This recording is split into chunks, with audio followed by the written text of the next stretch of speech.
welcome to episode 30 of the Detours in Music podcast. My name is Laura Ruppel, and today we're joined with James Madison University Assistant Professor of Clarinet, Sarunas Jankauskas. Hope you enjoy. Hello, my name is Sarunas Jankauskas. I'm the Assistant Professor of Clarinet at James Madison University, soon to be Associate, starting in the fall. Awesome. And can you talk about your start in music? All right. My very early stages in music start with my father. So the reason I exist is because my parents met at a university band, sort of like a concert band, parade band, where my dad played saxophone, clarinet, euphonium, percussion, you name it. Those days, students at the university that was designed for engineers, builders, had their own band, and people were very enthusiastic to participate in music. So, and my mom was one of these ladies that would march in front of the band during the parades. I think in English they call them majorettes. This was back in my native Lithuania. So my parents met through music, sort of. My mom was never an active musician other than that. My dad maintained his amateur career as a teenager, and in his early 20s he played a lot of weddings, and some years almost every weekend. So it was his idea when I was 9 years old to try to get me into music, and the clarinet was he thought it was a good option since he started on clarinet. So I started at an institution that was called Children's Music School, which is different from the United States. It's sort of like an after-school special where you go, let's say on average, 3 times a week for maybe 2 hours. You get 2 weekly lessons, 2 45-minute lessons a week. You get piano skills, a little bit of music history, a little bit of sight singing, oral skills, all that stuff, and play in a little ensemble. So it was a 5-year program, but I also continued past that. So I spent there a total of 8 years, starting in the 5th grade. In fact, I had a sort of preparatory semester before that. So that was the start with the music. As a 9-year-old or 10-year-old, I had no idea I like it or not. I was just gonna do it whatever my parents say. Okay, let's try this.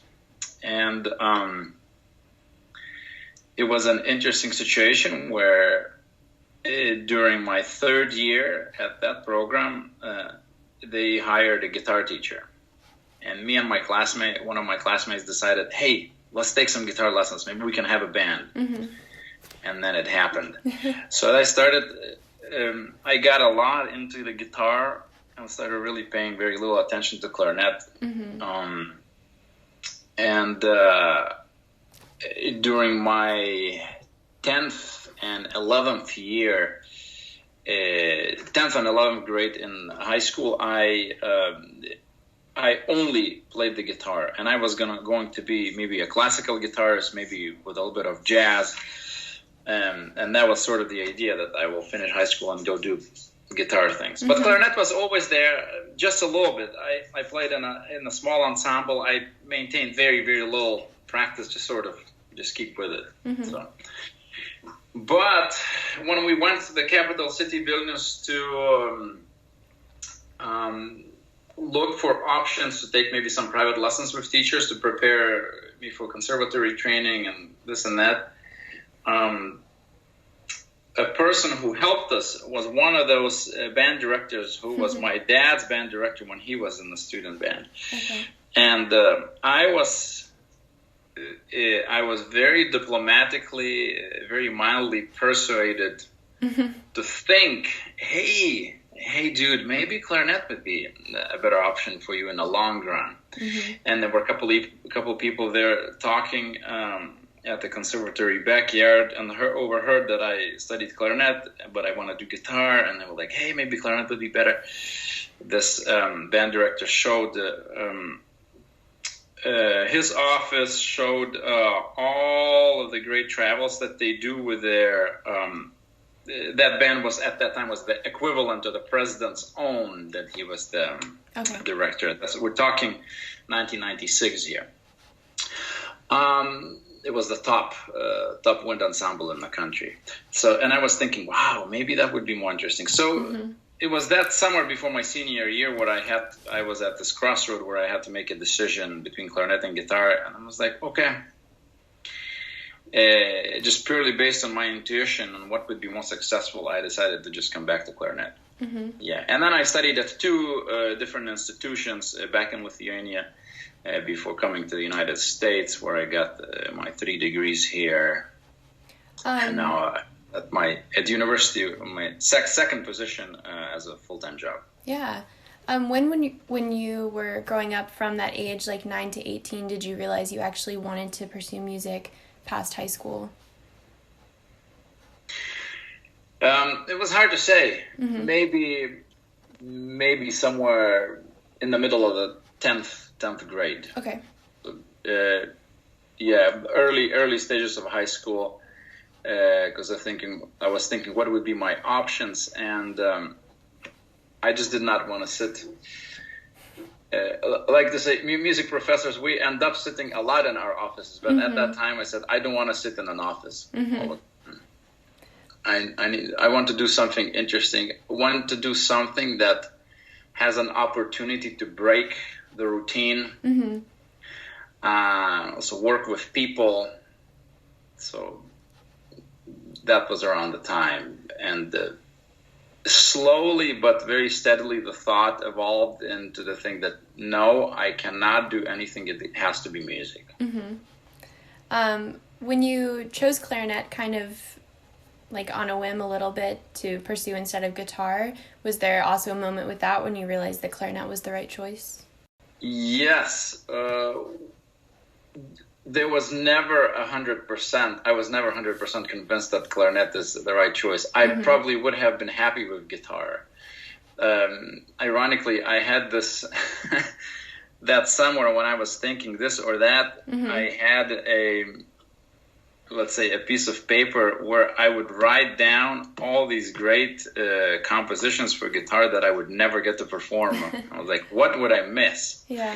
But I think what attracted me is the versatility of clarinet. Just to play, let's say, orchestra, band, jazz, chamber music, just more versatility rather than guitar. So, and maybe in a way, a little bit, I don't know how much of that was my parents' sort of pressure.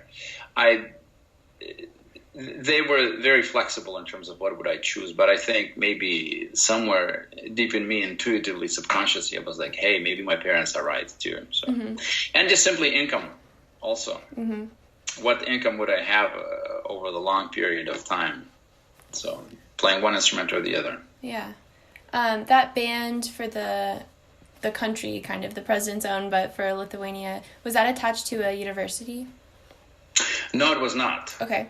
It was a military band on its own there. But tradition at that time was that successful students that attend conservatory, then followed by music academy, the most successful students, let's say if you were in top 20%, top 10%, you would have a good chance to making into one of those bands. So when you made that band, were you thinking that you would go to pursue degrees?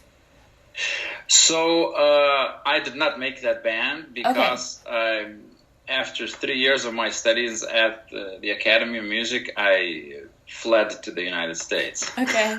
So it would have been an option. They were having some auditions, some spots open here and there. So, but I just decided to pursue music education elsewhere. Okay. Eventually, so. Where did you get your undergrad degree? So I studied for 3 years in Lithuania. Okay. I finished 3 years of my undergraduate there, and then I transferred to Grand Valley State University in Michigan. Okay. Because I met a teacher, Dr. Arthur Campbell. He came to do recitals and master classes to Lithuania back in 2002, and we connected with him. My institution there in Lithuania were very active in bringing guest artists from different parts of the world. It was really mostly from Europe. And many young musicians were eager to find opportunities to go study, mostly West, whether it would be England, France, Germany, Italy, Denmark, you name it. I'm just thinking about my classmates who went to different places. So, and the United States was an option too, maybe not as frequently as Europe because it's further away. But when this person came, when I first met him, I had this impression, wow, he is like me from a different time and different place. We really connected on a personal level. I served him as one of the 2 student translators. At that time, my English skills were slightly bit above average at that point among the students, and my professor was like, you guys gonna translate right now. So I did, but I also had a chance to play for him during one of the master classes. And I just bluntly asked on the last day of his visit, is it hard to get into the school where you teach? Because he was really a great guy, highly motivating, just very positive and a great performer. So at that time I was in my junior year, and he suggested that I finish my senior year after that and then come study with him for a couple of years, maybe go study elsewhere in the States to get maybe master's degree and things like that. But I had a couple of friends who were at that time studying in Boston, a pianist and a violinist. They were brothers, and they would tell me, no, try to go right away. Try to go right away if you can. And I emailed this professor over the winter break saying, hey, maybe I could come next year. And he was like, oh, we have to move things really fast then, because there's auditions, application process, and English exam, the famous TOEFL exam for foreign students. And I didn't realize that the system was very different. Back in Lithuania, you finish you finish your high school things, then sometime in June and July you go audition for the schools. So and that's it. You either in or out. Unlike in the United States, I feel like, wow, February or March is almost too late to do everything. So, but we managed to get things done, and I came to study with him in the fall of 2003. So, and I spent 2 years there. I was shocked by the amount of general education courses that I had to take. But I managed to do that, took a couple of summer classes and finished in 2 years, then went on to do master's degree to Rice University and then DMA at the University of Texas in Austin. What was your biggest transition with moving to the United States? Do you think it had to do with the school being really different or just culturally being really different? A little bit of both. Culturally, socially. In terms of school, I was amazed how organized things were. And students actually attend their classes. Maybe one of the important reasons being that they pay for their education. And as back in Europe at that time, school was completely free at that point. You even get a little bit of money, a little bit of scholarship in your pocket every month as a student to help you. So, and when I came to the States, I realized that things are quite different. I was fortunate to be on scholarships for my degrees in the United States. I'm very grateful for institutions and professors helping that. But I just remember professors being so organized, classes starting on time, lessons starting on time, this is this and this is that. Unlike, I will give you just an interesting example. Back in Lithuania, the Music Academy for Clarinet professor, or many professors ran similar ways. If your lesson is scheduled to be at 3 p.m., and maybe there are a couple of students that had a 1 p.m. and 2 p.m. Lessons before you, and this typically would be, again, twice a week for 45 minutes. Okay. But sometimes would be half hour, sometimes would be full hour. It's very flexible.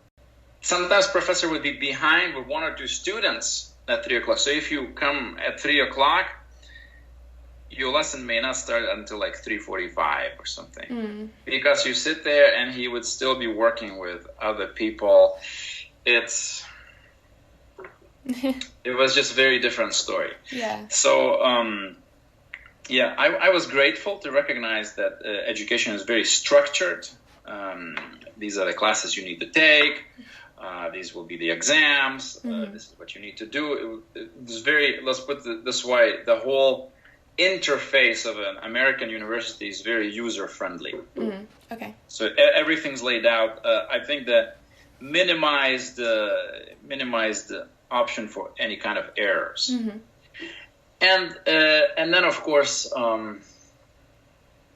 people and language was a little bit of a struggle. I realized I've always been coming from a very outgoing, very free culture when we talk about everything, and we're very unrestricted in terms of sharing feelings and sharing things what we think. And I realized that you have to be a little bit more cautious in the United States in terms of those things. But I think I adopted pretty well. I was lucky to have good roommates that were respectful and understanding for me coming from a different background. So.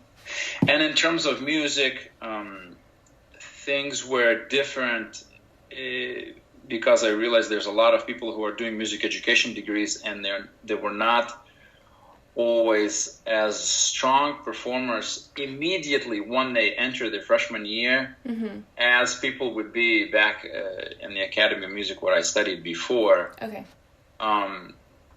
However, I realized that what matters is the progress.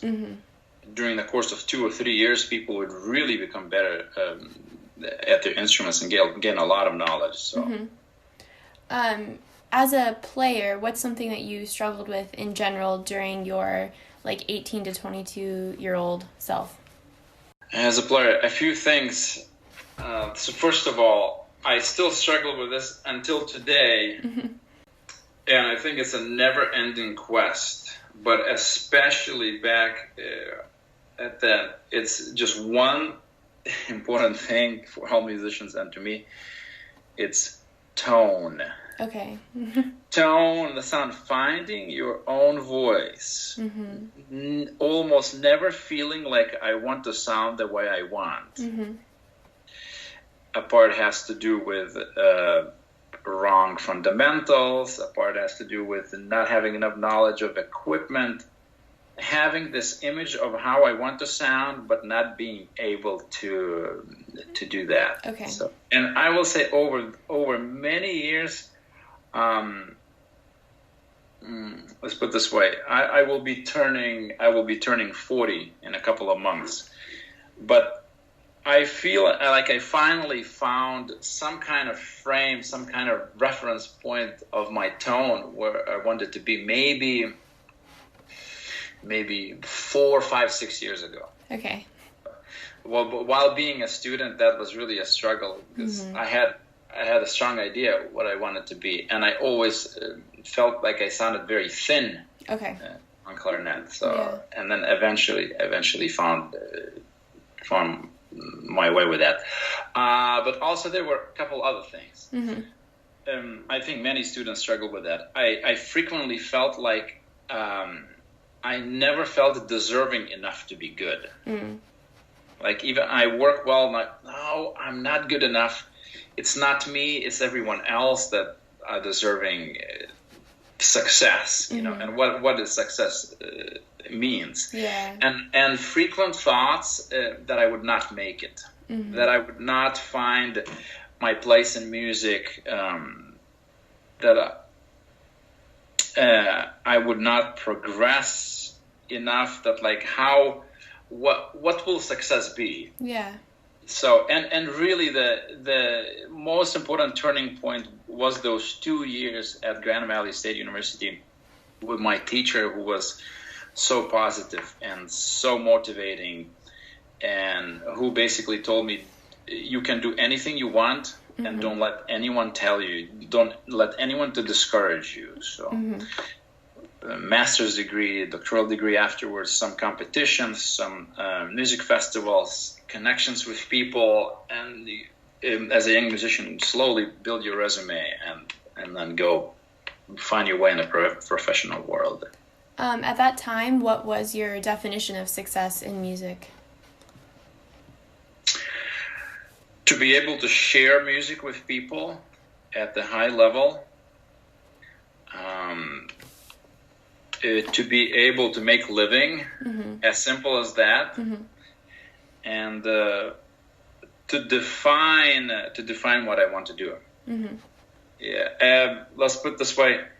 During early 2000s, there was still a very strong surge of people taking auditions, going after orchestra jobs. And it was, and that was exactly the time of crisis started. Jobs being less, and overproduction of music majors. Amount of people that want to take auditions more and more and more. So this sort of opposite path. And I always had the love-hate relationship with that. For my master's, I ended up going to a very predominantly orchestral school, Rice University Shepherd School. But I never took the path of constantly taking professional auditions to just sort of go after that. So I realized there are other options. I developed strong interest in new music, contemporary music, ensembles, and solo literature, all of that stuff. And then I realized that college teaching position would be something that's really rewarding. It gives you a flexibility in terms of performance options as well. Is there advice you give to your students at JMU, like all the time, like the same words of advice?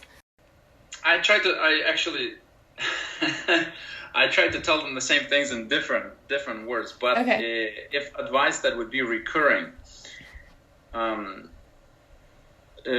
to give up. Not to give up, and just keep working. Advice would be to stay on your path, stay on your track, do the work, embrace the struggle, and understand that results will not come immediately. So maybe this ties a little bit to the question number 5 that you had on your list, to some younger players that do not give up. And also, if something doesn't work the way you want to, don't do things the same way. So I encourage students to vary their practice, vary in terms of materials, that's what they play. Start practice sessions with different things. Doesn't always have to be long tones. Long tones sometimes can be at the end of the practice session or in the middle, right? So in terms of maintaining the routine, being a musician, I think it's important to finding ways to break down that routine, to keep the variety. That's what always kept me going, is trying to find ways to do things differently, not the same. But also from a professional perspective, to keep your options open.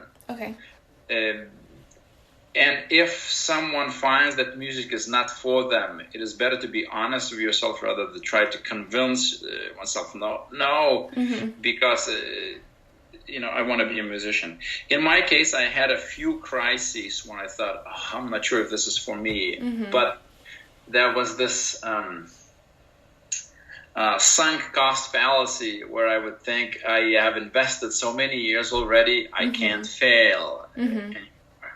But it was more that the beauty of music itself as art that kept me going.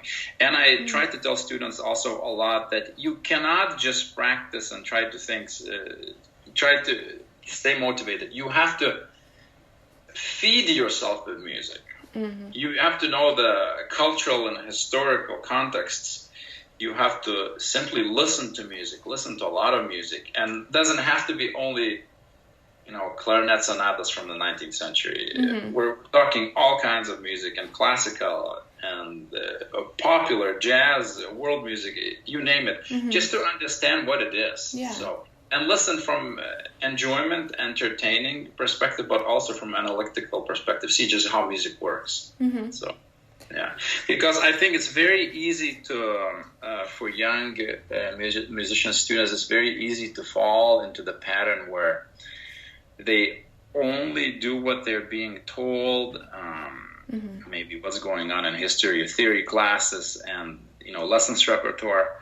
I think it's very important to go beyond that. Mm-hmm. So because that world is so open, and also these days everything's at our fingertips. Yes. Just press YouTube button, mm-hmm. press Wikipedia button. It's so easy. Yeah. In the moments of your life when you thought, is this going to work out? I'm not sure. Did you ever consider changing paths to another profession? Not strongly. Okay. Not strongly. It was whenever that thought would come in, it would be scary. Yeah. Mm-hmm. Because deep in me, I would tell myself, especially these days right now, and as we're going through the current crisis mm-hmm. and our first half of 2020 here, I'm comfortable telling myself that I could do other things other than music. Mm-hmm. And in fact, knowing that music was not an option makes me feel more secure and relaxed about music mm-hmm. in a certain way. Mm-hmm. But back when I was a student or in early professional years, I still consider being in early professional years now.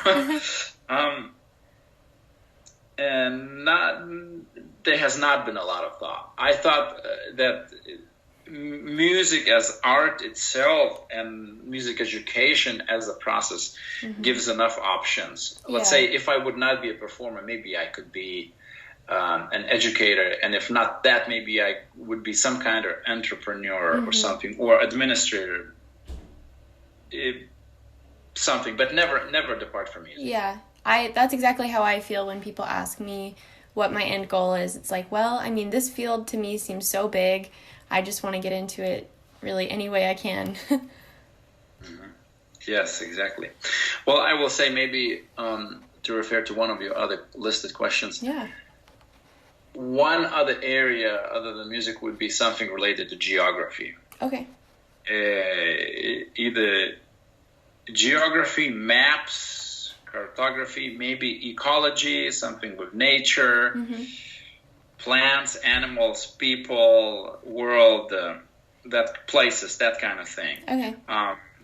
As a teenager, I was a lot into that thing. As a 5-year-old, I had this notebook with all world's flags copied, so I knew like all the countries and all the capitals and all that kind of stuff. And that kind of interest in the world, what's the world about, mm-hmm. was with me for many years and still is. Mm-hmm. So I did not get lucky in terms of my middle school, high school geography teacher. Mm-hmm.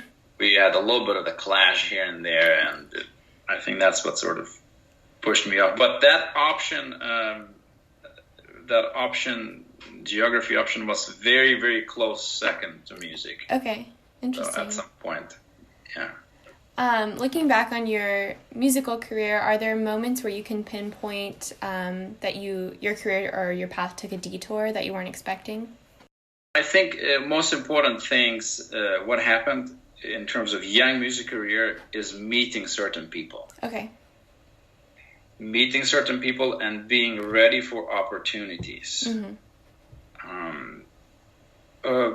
To me, important things were to be on good terms with my teachers. I think in terms of where I went to do my degrees was about meeting people. And then, for example, for my master's degree, I had no idea about Rice University, about the Shepherd School. I had no idea when I came to the States. And my orchestra director back at Grand Valley State, he was like, "Hey, check it out. It's a small school, very good orchestra. You may like it." And ended up on my list and ended up the school where I was going. I took a year off between my master's and doctoral studies, and in summer 2007, I went to Round Top Festival in Texas, a summer festival for 6 weeks. I met a fairly large group of people from the University of Texas, including a couple faculty members. I was like, wow, that's actually quite a nice school. So I ended up applying there for my DMA. So I think it's meeting people. Also meeting lots of really, really good musicians that, especially musicians from cities, New York, Chicago, LA, all the big cities with strong musical cultures, realizing that these excellent young musicians, who I consider being quite a bit better than me, even they struggle in places like that, how competitive the business is. Yeah. So, and just keep my options open. Of course, everyone, I think everyone at some point when they have their musical ambitions think, okay, hey, I'm going to play in Carnegie Hall. I'm going to be a soloist with 20 orchestras. I'm going to have this amazing career, this and that. But I think just staying flexible. So let's say maybe my little detour was... I wouldn't say to give up a dream of like a huge performance career, but realizing that like the super celebrity life of the classical musician, it's not necessarily like not having that. It's not a disappointment. Yeah, that definitely makes sense. I think a lot of young musicians see people's bios and they're like, oh, well, that'll be me, no problem. But as we all know, it's definitely harder than it sounds, maybe. That's right. So yeah, keeping options open, very important. Okay. Let's talk about quotes. Okay. Let's talk about quotes. Okay. There was no one near to confuse me, so I was forced to become original, by Joseph Haydn. I was thinking about this quote because in the past few years I got a little bit into composition myself. Okay. But it also applies to being a performer. It is, and I'm just thinking especially about music learning culture these days. Okay, let's get a score of the piece. Let's learn the music. Let's listen to a bunch of recordings. And this and that. And I was wondering how people would study 200 years ago without the recordings. So I think there's good and bad about having an overwhelming amount of resources. That's in terms of and sometimes. I think we have to be careful to stay ourselves, to stay originals. I will say one thing. In clarinet world, Martin Frost is a very, very popular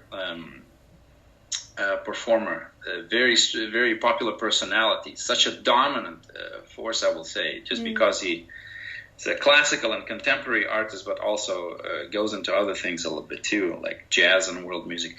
But there's a lot of college students these days, especially in the United States, that I want to sound like him. Yeah. This is it. And there are quite a few teachers that I talked with my colleagues that have to convince that there's more than one way to sound. So, yes, I think it's important to understand that if you sound or you want to sound different than most people, it's not necessarily a bad thing. I had one of the very, very good students that you, Laura, know in particular, who just graduated, who was a leading player over the course of the past few years at JMU, and he sounds different than many other clarinet players. And I never tried to really change him from that. So really to have the approach of sound, a certain resonance, certain articulation, certain things in your tone that are different, can be rewarding. Actually, can be rewarding and can be interesting for musical connoisseurs. Yeah, so that would be something. Sometimes we just have to have a very clean slate, silence, emptiness, nothing, and to build your identity or to rediscover your identity from nothing, without influence. But of course, there's a learning process where we have so many resources that we can absorb. Yeah. So, because each of us as a person and each of us as a musician, it's like a broken mirror of very little pieces and every little piece is like a person that we've met. Maybe a few of the teachers that we studied are larger pieces. Some of those large pieces are our parents. Some of those are friends. All of us is a combination of people that we met in our lives and learned from. Sometimes learned positive things, sometimes negative. Yeah. And maybe I will say a couple things about a quote by Jean Sibelius: "Music begins where the possibility of language ends." I think what is really important to understand the fact that music is a language on many aspects, especially as performers. Simply not to forget the fact that when we perform, when we convey music, that we speak. Okay. That whether we speak or we sing, that the inflections of music, pitches, rhythms, articulations, all of that stuff, it is a language. And the combination of the musical elements that we understand, that we express, is the universal language. Yeah. And I think is just really interesting fact. And that same goes for all styles. Of course, jazz musicians always talk about it, each individual language, in improvisation, or taking the same jazz standard and performing in 20 different ways. But I think it goes just in traditional music, folk music as well, over the years. So I think music started from a language. I think my final question would be, what drew you to your position at JMU? I was looking to move my family from Wichita, Kansas, where I worked previously. And while it was a very rewarding first full-time job, and also had a professional orchestra component, the Wichita Symphony, which I miss dearly. At the same time, with the profile of the school and the opportunities, I realized that may not be something for the 20 or 30 years. So we were looking for opportunities. When JMU position opened, I was embarrassed. I will say maybe even ashamed that I have not heard a lot about university, other than my former classmate back during my master's degree, Casey Cangelosi, accepted the job a year before me. I sort of followed him a little bit on social media, and seeing that he's doing really good and he's a superstar in percussion world, and I was like, if it's good for him, it definitely can be good for me. Yeah. As soon as that I saw the announcement, I went online and looked at the facilities and saw Forbes Center, and my jaw dropped. I did my research and I listened to ensemble recordings, and I was like, wow, what is this place? And it seemed like a really good fit. But again, I think the school profile and the geography of the place But most importantly, when I came and did my interview, it was the people, faculty, staff, and the students, the people that I met, the vibe, the atmosphere, that was it. And to me, it was competition between JMU and another high-profile institution at a different state that I was a finalist to. I think most people would have chosen the other place, but to me, there was not a question after all that this would be a better fit. Yeah. So, and just artistic level of students and just intelligence level also. I think academic and artistic qualities that I encountered. Thanks, Laura. Thanks for having me, and to all the musicians, I would say, just keep the music alive. It's places like JMU that will keep it alive, and I think it's very important for our world to do that.